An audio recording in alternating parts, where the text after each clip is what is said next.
Bangladesh judicial service পরীক্ষার সংবিধানের অংশে যে বিন্যস্ত সিলেবাস আছে সেই সিলেবাসের আলোকে আমরা সংবিধানের যে বিশেষ কোর্সটি সাজিয়েছি সেই কোর্সের প্রথম লেকচারে আমরা সংবিধানের ধারণার সাথে পূর্ব পরিচিত হওয়ার চেষ্টা করব। সংবিধান এই বিষয়ের আসলে প্রকৃতি কীরূপ এবং একটা রাষ্ট্র কাঠামো কিংবা রাষ্ট্র এবং সরকার ব্যবস্থাপনায় সংবিধানের প্রায়োগিক প্রয়োগ কিংবা প্রাসঙ্গিকতা এটি নিয়ে আজকে আলোচনা করব। সেই দৃষ্টিকোণ থেকে আজকের লেকচারটির প্রথম আমরা টাইটেল দিয়েছি nature and concept of constitution. দেখেন, সংবিধানের একটা ডেফিনেশন বা সংজ্ঞা দাঁড় করানোর আগে সংবিধানের সাথে আমাদের ভালো করে সম্যক পরিচিত হওয়ার জন্য এটির প্রকৃতি সম্পর্কে আমাদের কিছু আলোকপাত করা দরকার পড়ে। তো সংবিধান সম্পর্কে বিভিন্ন বিজ্ঞজনেরা কিংবা আইন বিশারদরা নানা মতামত দিয়েছেন। আমরা সবচেয়ে সহজ কিছু মতামত কিন্তু সংবিধানের ধারণাকে মোটামুটি আমাদের মধ্যে অনুধাবন করাতে সামর্থ্য হয় এরকম কয়েকটি সংজ্ঞা নেওয়ার চেষ্টা করেছি এবং সংজ্ঞাগুলোকে আমরা নিজেদের মতো করে বিশ্লেষণ করে ছাত্রদের জন্য সহজবোধ্য করে তোলার একটা প্রয়াস এখানে রেখেছি। মূলত বিখ্যাত যে ল ডিকশনারি আছে, যে আইনের যে কোনো শব্দ কিংবা ধারণা কিংবা কোনো একটা কনসেপ্টকে যেখানে বিশ্লেষণ করা হয়, সেই ডিকশনারি ব্ল্যাকস ল ডিকশনারি থেকে আমরা সংবিধান সম্পর্কে একটা সংজ্ঞাকে বিশ্লেষণ করেছি, যেখানে বলা হয়েছে যে constitution is the organic and fundamental law of a nation or state which establishes the character and concept of its government, lays the basic principles to which its internal life is to be conformed, regulates, distributes and limits the functions of its different departments, and prescribes the extent and manner of the exercise of sovereign powers. দেখেন, সংবিধানের এই ধারণা বিশ্লেষণ করতে গেলে বা অনুধাবন করতে গেলে আরও নতুন নতুন কিছু ধারণার অবতারণা হচ্ছে, যেগুলোকে আমরা ধারাবাহিকভাবে বিশ্লেষণ করব। কিন্তু এখানে ব্ল্যাকস ল ডিকশনারিতে যেটা বলার চেষ্টা করা হচ্ছে যে কনস্টিটিউশন হচ্ছে একটা organic and fundamental law of a nation or state. যে এটা অর্গানিক বলতে এখানে বোঝানো হচ্ছে মূলত যে এটা এমন একটা জিনিস যেটা রাষ্ট্র কাঠামো তৈরি করে, রাষ্ট্র যে স্ট্রাকচার সেই স্ট্রাকচার কিংবা অর্গানাইজেশনগুলোকে সে প্রডিউস করে বা প্রমোট করে। বলা হচ্ছে যে এটা হচ্ছে একটা fundamental law of a nation or state. অনেকের প্রশ্ন আসতে পারে যে নেশন বা স্টেট বলতে আসলে কি বোঝায়, আমরা সেটি একটু পরে বিশ্লেষণ করার চেষ্টা করব। বাট আপাতত একটু দেখি যে কি বলার চেষ্টা করা হচ্ছে। যে fundamental law of a nation যেটা হচ্ছে রাষ্ট্রের সবচেয়ে মৌলিক আইন, সবচেয়ে বুনিয়াদি,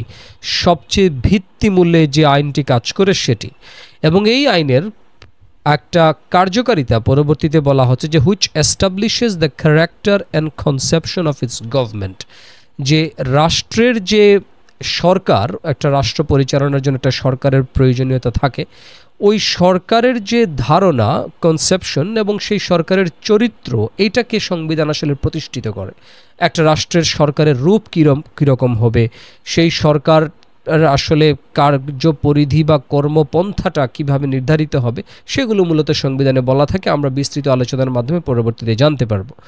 বলা হচ্ছে যে এই সংবিধানটা lays the basic principles to which its internal life is to be conform. যে রাষ্ট্রের যে অভ্যন্তরীণ জীবনযাপন আছে এইগুলো কিভাবে পরিচালিত হবে, কোন বিষয়ের সাথে সঙ্গতিপূর্ণ হবে, সেই সংক্রান্ত বেসিক প্রিন্সিপালস বা মূল নীতিগুলা বা আদি নীতিমালাগুলো লেজ অর্থাৎ সেগুলোকে সে স্থাপন করে, সেগুলোকে সে প্রদান করে। আমরা জানি প্রত্যেকটি রাষ্ট্রের আলাদা আলাদা ধরন অনুযায়ী তার চরিত্র আছে। সেই রাষ্ট্রগুলোর নিজস্ব জীবন ব্যবস্থা বা কিংবা নিজস্ব আদর্শিক কিছু ভিত্তিমূল আছে, গণতান্ত্রিক, আধুনিক, কল্যাণকামী কিংবা পুঁজিবাদী,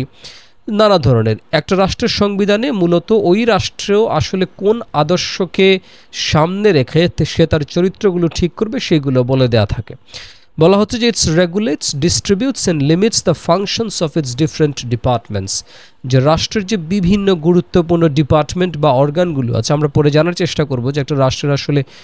বেসিক ডিপার্টমেন্টগুলো বা একেবারে এসেনশিয়াল ম্যাটেরিয়াল ডিপার্টমেন্টগুলো আসলে কি কি। তো ওই ডিপার্টমেন্টগুলো যেমন আমরা দেখি এখানে পুলিশ আছে, এখানে সংসদ বা পার্লামেন্ট আছে, এখানে হচ্ছে বিচার বিভাগ বা জুডিশিয়ারি আছে, এক্সিকিউটিভ বা নির্বাহী বিভাগ আছে, যার অধীনে আবার বিভিন্ন গুরুত্বপূর্ণ প্রতিষ্ঠান আছে, ব্যাংকিং রেগুলেশন আছে, নানা ধরনের বিজনেস রেগুলেশন আছে, বিভিন্ন মেডিকেল সার্ভিস থেকে শুরু করে ফ্যাসিলিটিস আছে, এই সমস্ত ডিফারেন্ট ডিপার্টমেন্টসগুলোর মধ্যে যে কার্য, তাদের যে কর্মপদ্ধতি, তাদের কর্মকাণ্ড, সেগুলোকে সে ডিস্ট্রিবিউট করে এবং রেগুলেট করে, লিমিট করে, যে তার গুরুত্বপূর্ণ রাষ্ট্রের প্রতিষ্ঠানগুলো কোন কোন ক্ষমতার চর্চা করবে, কোন কোন অধিকারগুলো সে ভোগ করবে, সেগুলোর উপর নিয়ন্ত্রণ আরোপ করা, সেগুলোর একটা স্বাভাবিক বিন্যাসকরণ সে করে দেয় সংবিধান।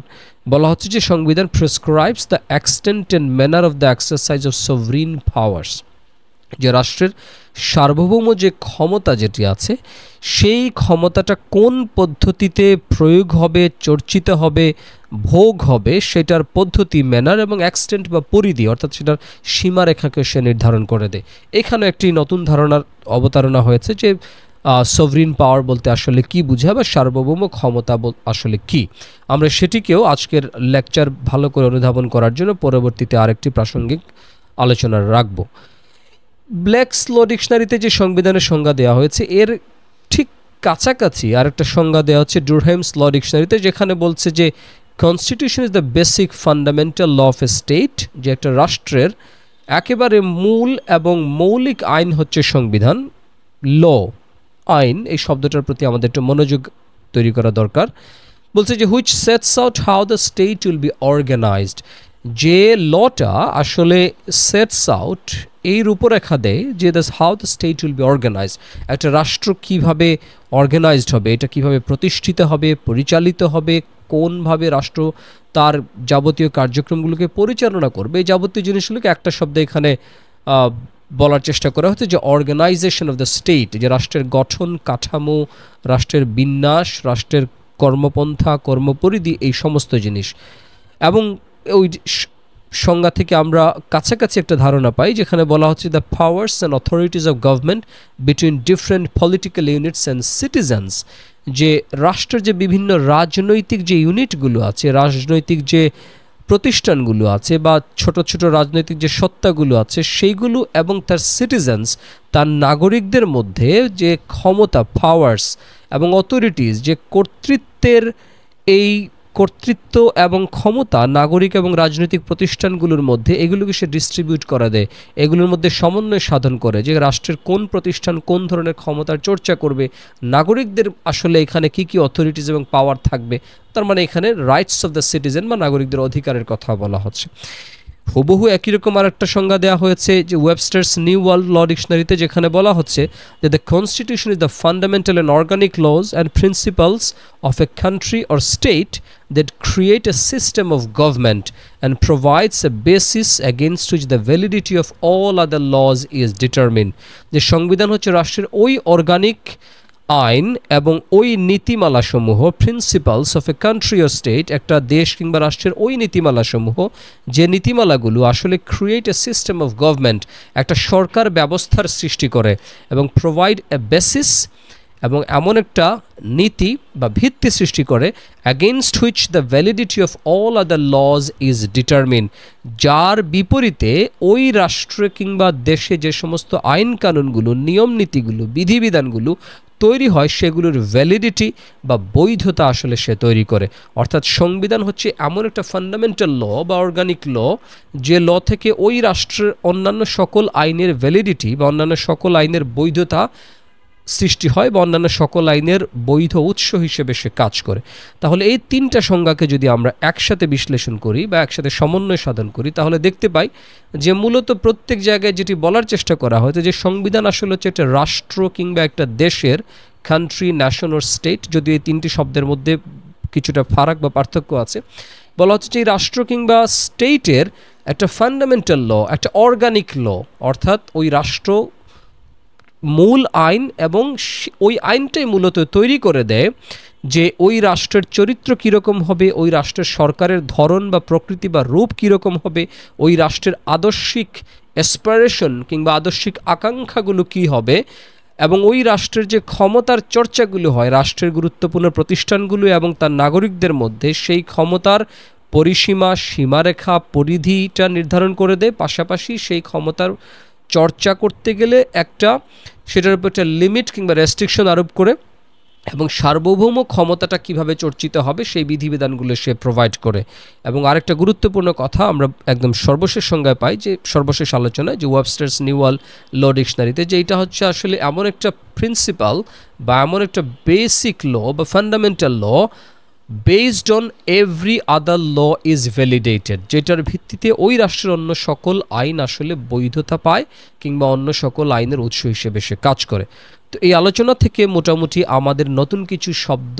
সাথে আমরা প্রথমবারের মতো হয়তো পরিচিত হতে পারি, যারা সংবিধান সম্পর্কে এখনও বিস্তারিত আলোচনার সুযোগ পাননি, আলোচনা শোনার, যে সভরিনিটি কি, স্টেটগুলোর সাথে আসলে আমাদের পরিচিত হতে হবে। আমরা পরবর্তীতে ধাপে ধাপে সেই আলোচনাগুলোর দিকেই অগ্রসর হব।